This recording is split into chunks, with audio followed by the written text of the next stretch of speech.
Hello friends, आपण last व्हिडिओमध्ये बघा कफज्वराचे निदान पाहिलं होतं. काय होतं कफज्वराचं निदान? अति गुरू शीत मधुर आंबट पदार्थ सेवन केल्यामुळे, व्यायाम न केल्यामुळे, खूप झोपल्यामुळे, निष्काळजीपणामुळे कफ प्रकोपित होतो. हे कफज्वराचं निदान होतं. आता बघा आपण पाहूयात कफज्वराची संप्राप्ती.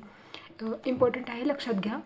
कफ प्रकोपित आमाशयात जाऊन उष्म्याशी संयुक्त होऊन आहार पचनातून होणाऱ्या प्रथम धातू रसला बरोबर घेऊन रसवह आणि स्वेदवह स्रोतसांना रुद्ध करतो आणि अग्निनाश करतो व पचनस्थानातून अग्नीला बाहेर काढून पीडा करून सर्व शरीरभर पसरवतो, तेव्हा कफज्वर उत्पन्न करतो. आता बघा कफज्वराची लक्षणे काय आहेत? एकाच वेळी सर्व शरीरभर ताप येतो.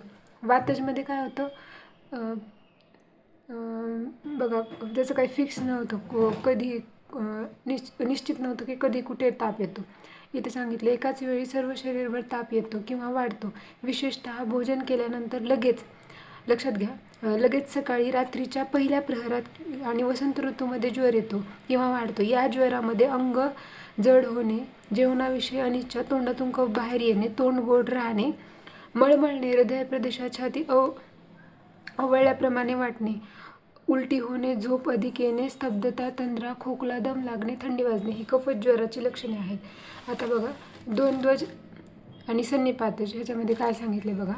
अनियमित भोजनाने, न जेवल्याने, भोजनात बदल झाल्याने, ऋतुव्यापक अतियोग, मिथ्यायोग, अयोग झाल्याने, शरीर व मनोविरोधी गंध सेवन, विषयुक्त पाणी सेवनाने, कृत्रिम विषाच्या सेवनाने, पर्वत प्रदेशात राहण्याने, स्नेहस्वेदन, वमन विरेचन, आस्थापन, अनुवासन आणि शिरोविरेचन ही कर्मे योग्य प्रकारे न झाल्याने, संशोधनानंतर केले जाणारे पथ्यसेवन न झाल्याने, पथ्यसेवन संसर्जन अयोग्य प्रकारे झाल्याने, मिथ्या संसर्ग, स्त्रियांशी प्रस्तुती योग्य प्रकारे न झाल्याने, प्रस्तुतीनंतर योग्य आहार उपचार न झाल्याने, वातपित्त कफ कुपित करणे हे द्वंद्वज आणि सन्निपातचे आहेत. आता बघा अगंतुज्वर म्हणजे काय आहे हे बघूयात आपण. अगंतुज्वर बघा 4 प्रकारे: अभिघात, अभिषंग, अभिचार, अभिशाप. आता बघा या 4 कारणांमुळे पहिल्यांदा शारीरिक दुःख व त्रास उत्पन्न होतो. या 4 कारणांमुळे त्याच्यानंतर 8वा अगंतुज ज्वर निर्माण होतो. 8वा अगंतुज. त्यानंतर काही काळ केवळ अगंतू राहतो, नंतर त्याच्या स्वभावानुसार कारण अनुषंगाने वातादी दोषांशी संयुक्त होऊन दोषजत्वा निज होतो. यातील अभिघात ज्वर रक्ताशी वायूशी संलग्नित होतो, अभिषंग ज्वर वातपित्ताशी संसर्ग संबंधित होतो व अभिचार ज्वर आणि अभिशाप ज्वर तिन्ही दोषांसोबत संबंधित होतात. आले लक्षात? ओके, चला. अगंतुज्वराचे लक्षण वैशिष्ट्य. आता अगंतुज्वराचे लक्षण वैशिष्ट्य काय बघा.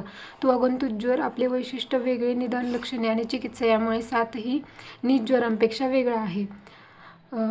या ज्वराची चिकित्सा साधारण कर्माने तसेच दैववरपाशय आणि युक्तिवरपाशय या दोन्ही प्रकारांनी केली जाते. दैववरपाशय आणि युक्तिवरपाशय अशा प्रकारे ज्वराच्या 8 बघा काय येतं: वात, पित्त, कफ, वात, पित्त, वात, कफ, पित्त, कफ, सन्निपातच आणि 8वा अगंतुज.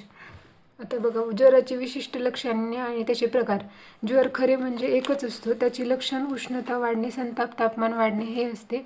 सर्व ज्वरात शारीरिक अथवा मानसिक थकवा अवश्य असतो, म्हणून संताप या लक्षणाने ज्वर एक आहे. आता आपण ज्वराचे भेद नेक्स्ट लेक्चरमध्ये बघूयात. व्हिडिओ आवडला असेल तर लाईक करा आणि सबस्क्राईब करा.